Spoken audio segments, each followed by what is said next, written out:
बहुत समय पहले की बात है। एक घने जंगल में अनेक प्रकार के जानवर रहते थे।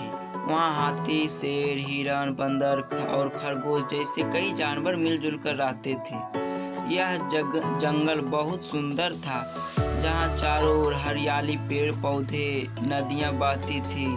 सभी जानवर इस जंगल में खुशी खुशी रहते थे और एक दूसरे की मदद भी करते थे। वे एक परिवार की तरह रहते थे। लेकिन एक दिन कुछ ऐसा हुआ जिसने पूरे जंगल का माहौल ही बदल दिया।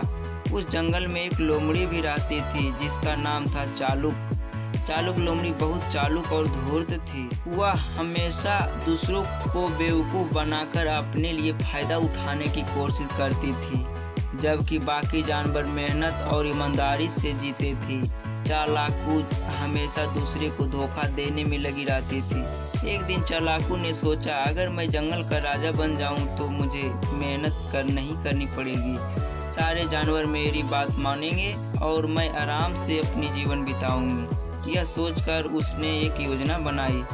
चालाकू लोमड़ी ने सबसे पहले राजा शेर से कहते हैं, महाराज, आपको जंगल के राजा बने हुए बहुत समय हो गया है। आप बूढ़े हो गए हैं और आपकी सेहत भी ठीक नहीं रहती है। मुझे लगता है कि आपको आराम करनी चाहिए और जंगल का शासन किसी और के हाथों में सौंप देना चाहिए।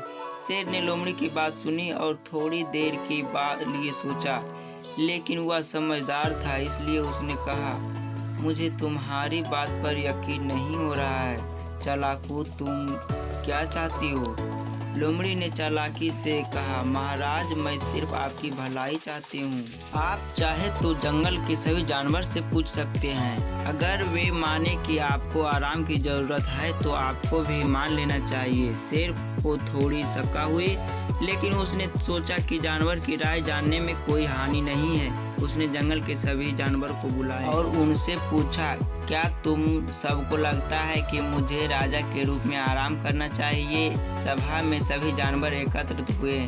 कुछ जानवरों ने सोचा कि शेर सचमुच बूढ़ा हो गया है, लेकिन ये यह भी जानते थे कि वह एक न्यायप्रिय राजा है। दूसरी ओर लोमड़ी ने जानवरों के बीच यह अफवाह फैला दी कि शेर अब कमजोर हो गया है और उन्हें एक नया राजा चाहिए।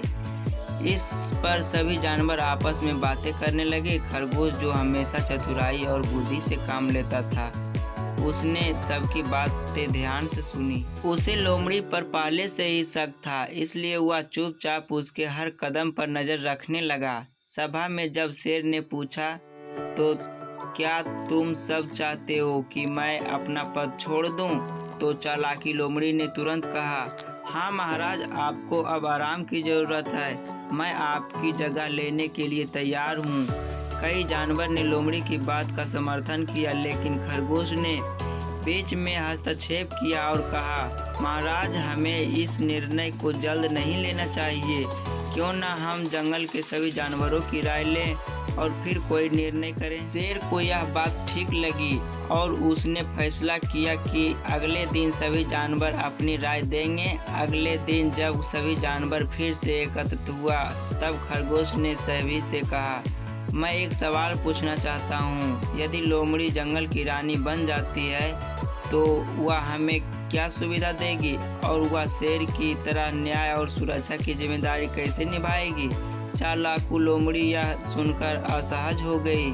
उसने कहा, मैं सबसे चालाक हूँ। मैं अपने दिमाग का इस्तेमाल करके जंगल की हर समस्या को हल कर दूंगी। खरगोश ने फिर पूछा, लेकिन चालाकी से जंगल का शासन नहीं चलता है। शेर महाराज ने हमें हमेशा सुरक्षा और न्याय दिया है। क्या तुम अपनी चालाकी से हमें वह दे पाओगी? लोमड़ी के पास इस सवाल का जवाब कोई नहीं था। जानवरों ने समझ लिया कि चालाकू लोमड़ी सिर्फ अपनी स्वार्थी योजनाओं के कारण राजा बनना चाहती थी। सभी जानवरों ने एक स्वर में कहा, नहीं, हमें शेर महाराज ही चाहिए। वह बूढ़े हो सकते हैं, लेकिन वह सबसे अच्छे राजा हैं। शेर ने जानवरों की एकजुटता और समझदारी देखकर खुश होकर कहा, तुम सब ने सही फैसला किया। मैं राजा के रूप में अपनी जिम्मेदारी निभाता रहूंगा और हम सब मिलकर इस जंगल को खुशहाल बनाएंगे। चालाकू लोमड़ी अपनी चालाकी में असफल हो गई और शर्मिंदा होकर वहां से भाग गई। अब कोई भी जानवर उस पर भरोसा नहीं करता था। जंगल में फिर से शांति और खुशी लौट आई। सभी जानवर शेर के नेतृत्व में मिलजुल कर रहने लगे और जंगल पहले से भी ज़्यादा खुशहाल हो गया।